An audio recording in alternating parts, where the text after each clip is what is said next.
सर्व विद्यार्थ्यांचे ऑनलाईन सेशनमध्ये स्वागत. चिटणीसाची कार्यपद्धती, त्यातील प्रकरण क्रमांक 5 उपघटक, ठेवींचे स्वीकृतीच्या किंवा नूतनीकरणाच्या अटी आणि शर्ती. याच्या मागील तासिकेमध्ये आपण एकूण 10 मुद्द्यांचा अभ्यास केला होता. आज आपल्याला त्या पुढील असणाऱ्या मुद्द्याचा अभ्यास करायचा आहे. तो म्हणजे 11वा मुद्दा, ठेव विमा. जसं की आपल्याला माहीत असल्याप्रमाणेच आपण ठेवींच्या स्वीकृतीच्या आणि त्याचप्रकारे नूतनीकरणाच्या वेगवेगळ्या प्रकारच्या ज्या अटी आणि शर्ती आहेत यांचा अभ्यास करीत आहोत. तर यामध्ये आपण एकूण 10 मुद्द्यांचा अभ्यास केलेला होता आणि 11वा मुद्दा म्हणजेच ठेव विमा. ठेवीबाबतची जाहिरात प्रसिद्ध करण्यापूर्वी 30 दिवस अगोदर विम्याची आवश्यकता भासल्यास कंपनी ठेवीचा विमा घेऊ शकते. जसं की मित्रांनो, आपल्याला माहीत असल्याप्रमाणे विमा म्हणजेच एक प्रकारे सुरक्षा कवच असतो आणि तो संभाव्य भविष्यातील होणाऱ्या संभाव्य धोक्यापासून संरक्षण देण्याचे काम करत असतो. आणि म्हणून या ठेव विम्याचा देखील उद्देश संभाव्य भविष्यातील जे धोके आहेत ते धोके कमी करण्याचा प्रयत्न यामार्फत केला जातो. ठेव विमा हा कंपनीला ठेवीबाबतची जाहिरात प्रसिद्ध करण्यापूर्वी 30 दिवस अगोदर तशा प्रकारची आवश्यकता भासल्यास कंपनी ठेवीचा विमा घेत असते. जर ठेवीची रक्कम आणि व्याज यांची एकत्रित बेरीज ही 20,000 रुपयांपर्यंत असेल तर त्या रकमेच्या बेरजे एवढा विमा उतरवता येतो आणि असा जो विमा आहे असा विमा हा कंपनी उतरवत असते. यापुढील मुद्दा जो आहे तो म्हणजे पतपात्रतेचा दाखला मिळवणे. पतपात्रतेचा दाखला मिळवण्यासाठी आपण याआधी देखील या घटकाचा अभ्यास केलेला होता. पतपात्रतेचा दाखला हा क्रिसिल किंवा केअर या संस्थांमार्फत मिळत असतो. ठेवी स्वीकारण्यापूर्वी प्रत्येक कंपनीला पतपात्रतेचा दाखला मिळवून घेणं आवश्यक असतं. ठेवीची परिपत्रक किंवा ठेवीची जाहिरात प्रसिद्ध करत असताना त्यात त्या पतपात्रतेच्या दाखल्यामध्ये मिळणाऱ्या श्रेणीचा म्हणजेच पतश्रेणीचा त्यामध्ये स्पष्ट उल्लेख करावा लागतो. कंपनीची निव्वळ संपत्ती किती आहे, आर्थिक स्थिती कशा प्रकारची आहे, ठेव रक्कम वेळेत परत करण्याची क्षमता कशा स्वरूपाची आहे आणि अनेक अशा अन्य ज्या पैलू आहेत कंपनी संदर्भातील आणि कंपनीच्या ओव्हरऑल परफॉर्मन्स संदर्भातील, तर त्यानुसार कंपनीला पतमानांकन दिले जाते आणि त्यानुसार त्या कंपनीची जी श्रेणी आहे ती श्रेणी क्रिसिस किंवा केअर या संस्थांमार्फत मिळत असते. कंपनीला पतपात्रता दाखला दरवर्षी ठेवी स्वीकारण्यापूर्वी घेणे बंधनकारक असते. ठेवी स्वीकारण्यापूर्वी यासाठी की ज्यावेळेस कंपनी जनतेकडे ठेवी स्वीकारण्यासाठी किंवा ठेवी मागण्यासाठी जाते तर त्यावेळेस ठेव स्वरूपातील मिळणारा जो निधी आहे या निधी आधी त्या संस्थेची पतमानांकन किंवा पतश्रेणी कशा स्वरूपाची आहे ती पतश्रेणी संदर्भातील माहिती त्या गुंतवणूकदारांना व्हावी आणि त्या गुंतवणूकदारांना त्या कंपनीमध्ये आपली ठेव गुंतवणूक करावी अथवा नाही या स्वरूपाचा निर्णय घेण्यासाठी ही श्रेणी अत्यंत महत्त्वपूर्ण ठरते. थोडक्यात सांगायचं झालं तर अशा प्रकारची जी श्रेणी आहे ती श्रेणी ही गुंतवणूकदारांना एक प्रकारे गुंतवणूक करावी अथवा नाही या संदर्भात मार्गदर्शन करते. 13वा मुद्दा आहे ठेव परतफेड राखीव निधी खाते उघडणे. ठेव रक्कम स्वीकारणाऱ्या प्रत्येक कंपनीस ठेवीची रक्कम परत करण्यासाठी सूचित बँकेत स्वतंत्र ठेव परतफेड राखीव निधी खाते उघडावे लागते. आता सूचित बँक म्हणजे अशा बँका असतात की ज्या RBI ॲक्ट 1934च्या परिशिष्ट 2मध्ये ज्या बँकांचा समावेश करण्यात येतो अशा बँकांना सूचित बँका असे म्हणतात. अशा ज्या बँका आहेत उदाहरणार्थ SBI, bank of India, Dena bank, central bank अशा वेगवेगळ्या स्वरूपाच्या प्रकारच्या ज्या बँका आपण नॅशनलाइज बँका पाहतो त्या नॅशनलाइज बँका ह्या सूचित बँकांमध्ये येतात. आता यामध्ये मग ठेव परतफेड राखीव निधी खाते बँकेत उघडल्यानंतर सूचित बँकेत उघडल्यानंतर त्यामध्ये कंपनीने राखीव निधी म्हणून अशा स्वरूपाची राखीव निधी म्हणून किती गुंतवणूक करणं किंवा किती पैसे ठेवणं आवश्यक आहे. तर या ठिकाणी या खात्यामध्ये त्या आर्थिक वर्षात परतफेड करावयाच्या एकूण ठेवीच्या 15% रक्कम दरवर्षी 30 एप्रिल किंवा त्यापूर्वी वर्ग करणे बंधनकारक आहे. खात्यातील रकमेचा विनियोग केवळ ठेवीची परतफेड करण्यासाठीच केला जातो. अन्य कुठल्याही उद्देशासाठी किंवा अन्य कुठल्याही कारणासाठी अशा प्रकारच्या परतफेड राखीव निधीचा उपयोग केला जात नाही. आणि म्हणून या ठिकाणी या सर्वात महत्त्वाचा जो मुद्दा आहे की कंपनी कायद्यानुसार आर्थिक वर्षामध्ये या खात्यामध्ये त्या आर्थिक वर्षात परतफेड करावयाच्या एकूण ठेवींच्या 15% रक्कम दरवर्षी 30 एप्रिल किंवा त्यापूर्वी वर्ग करणे बंधनकारक असते. आणि म्हणून या खात्यातील असणाऱ्या रकमेचा जो उद्देश आहे तो स्पष्ट आहे की अशा प्रकारच्या खात्यामधील असणारा जो निधी आहे तो केवळ आणि केवळ ठेवींच्या परतफेडीसाठी वापरला जातो. आता या ठिकाणी पुढचा जो 14वा मुद्दा आहे तो 14वा मुद्दा म्हणजेच ठेव पावती. ठेवीदाराकडून ठेवीची रक्कम प्राप्त झाल्यापासून किंवा धनादेशाचे शोधन झाल्यापासून 21 दिवसांच्या आत ठेव पावती ठेवीदारास दिली पाहिजे.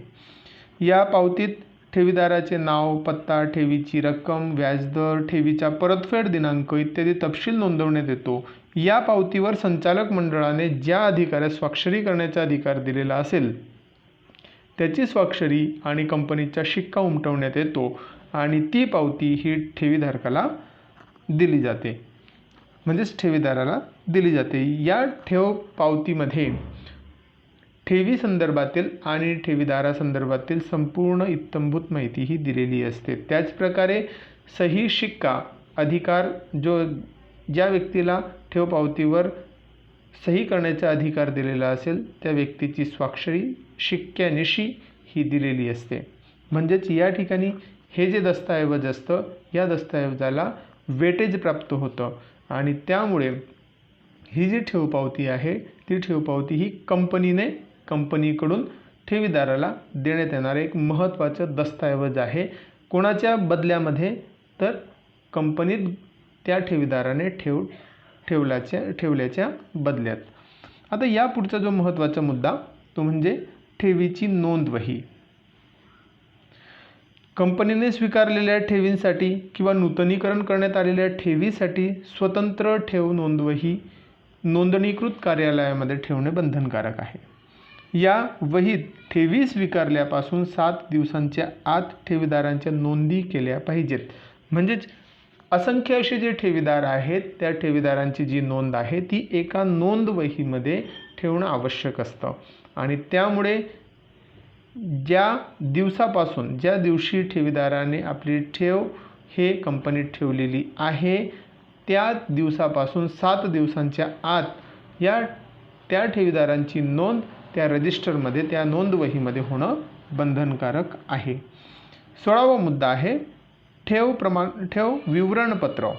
ठेव स्वीकारणाऱ्या प्रत्येक कंपनीला प्रत्येक वर्षी विहित नमुन्यात 30 जून अखेर ठेव विवरणपत्र नोंदणी अधिकाऱ्याकडे सादर करावे लागते.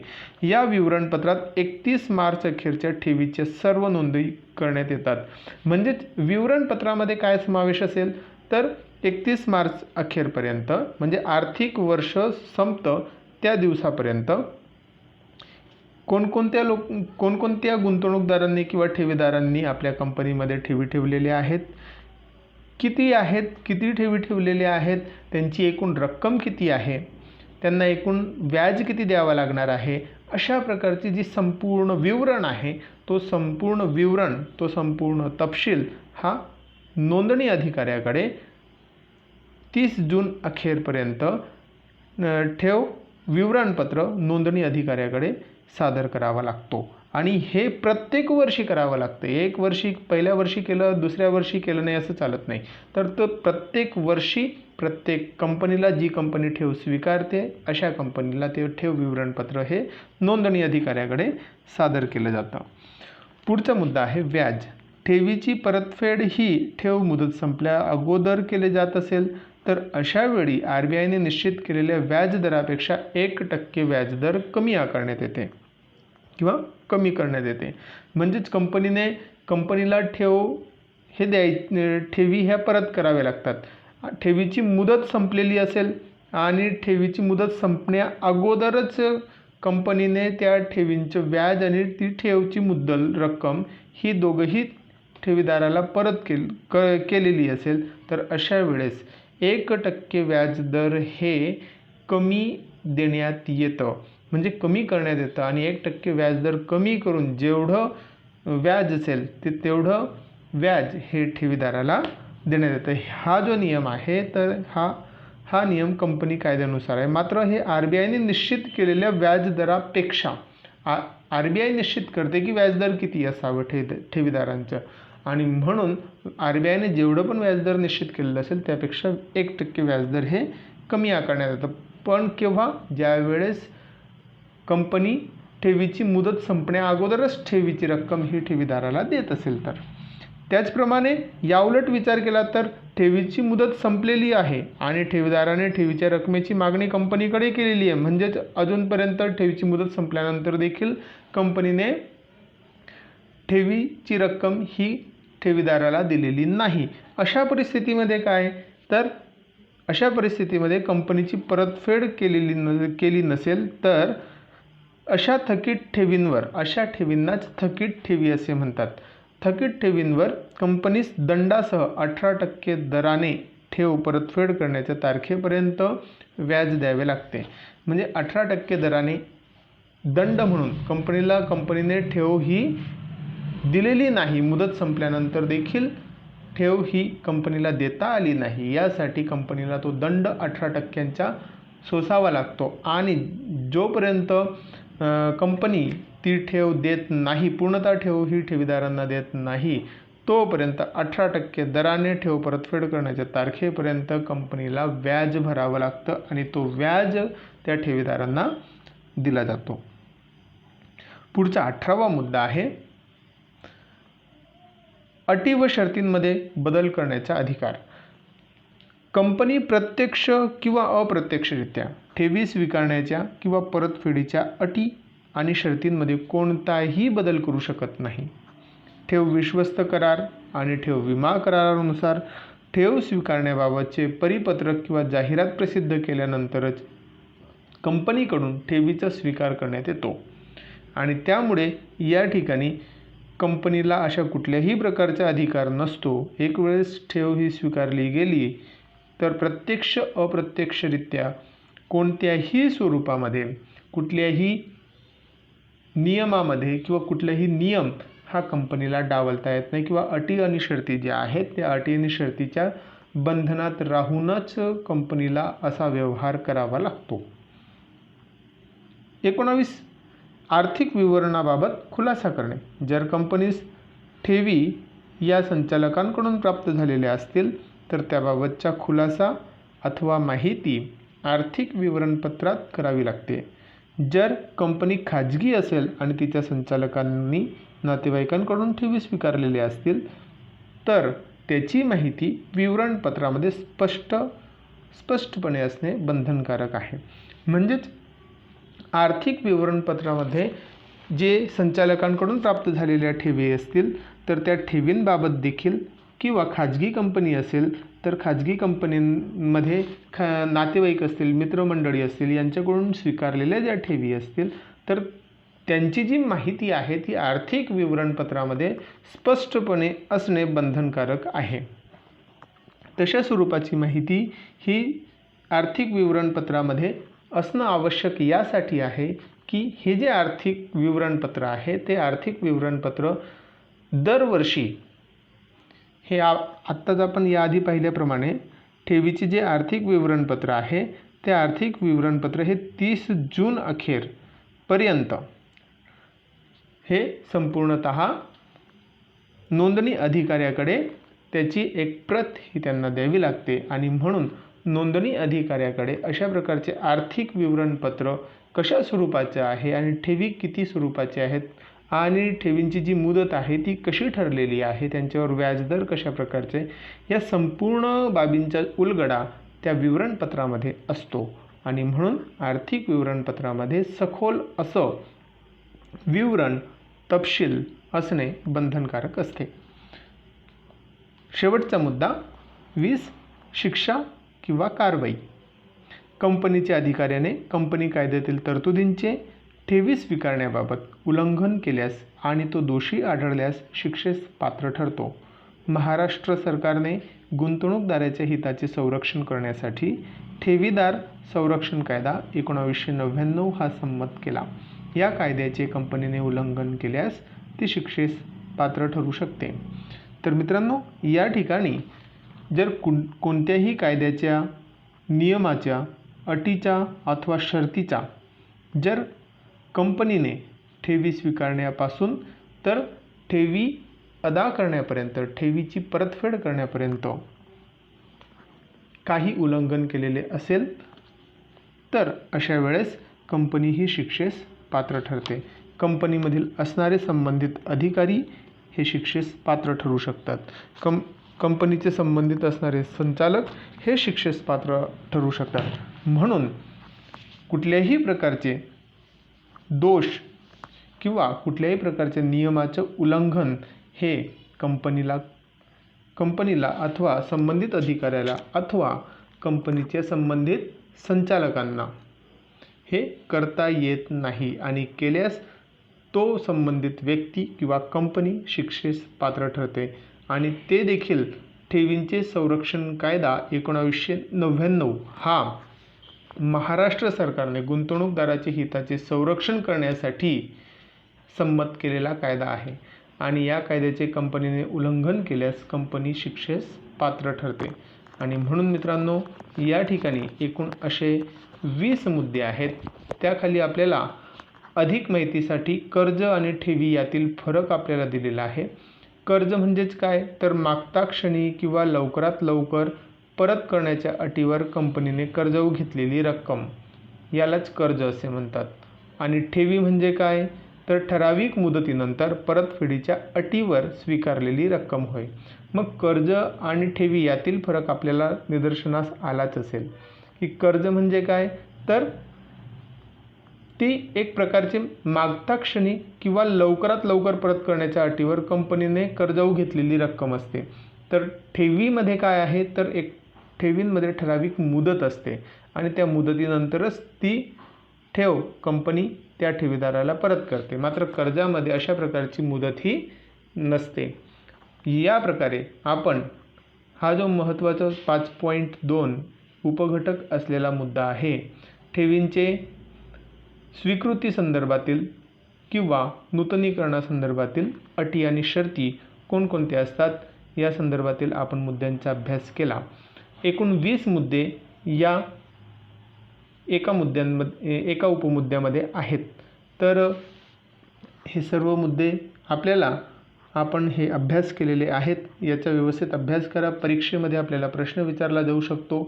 ठेवींच्या स्वीकृतीच्या अथवा नूतनीकरणाच्या अटी व शर्ती स्पष्ट करा किंवा यातील काही मुद्दे हे अतिशय व्यापक स्वरूपाचे आपल्याला दिलेले आहेत, तर त्या मुद्द्यांवर आधारित आपल्याला टिपा द्या, अशा प्रकारचा प्रश्न परीक्षेत विचारला जातो. उदाहरणार्थ, ठेवींची रक्कम ही खाजगी कंपनी, सार्वजनिक कंपनी आणि पात्र सार्वजनिक कंपनी या संदर्भातील जे नियम आहेत ते नियम स्पष्ट करा, अशा प्रकारे. किंवा ठेवींची रक्कम अशा इन शॉर्टमध्ये टिपा द्यामध्ये प्रश्न आपल्याला विचारला जातो. त्याचप्रकारे या ठिकाणी परिपत्रक किंवा जाहिरात ही जी आहे याला देखील टिपा लिहा, यावर आधारित प्रश्न विचारला जातो. म्हणजेच थोडक्यात सांगायचं झालं तर आपल्याला कुठलाही मुद्दा जरी विचारला तरी देखील आपल्याला त्या मुद्द्याचं उत्तर हे समर्पक असं लिहिता आलं पाहिजे. तर आय होप हे सर्व आपल्याला समजलेलं असेल. धन्यवाद. पुढील तासिकेत आपण पुढील घटकाचा अभ्यास करूया.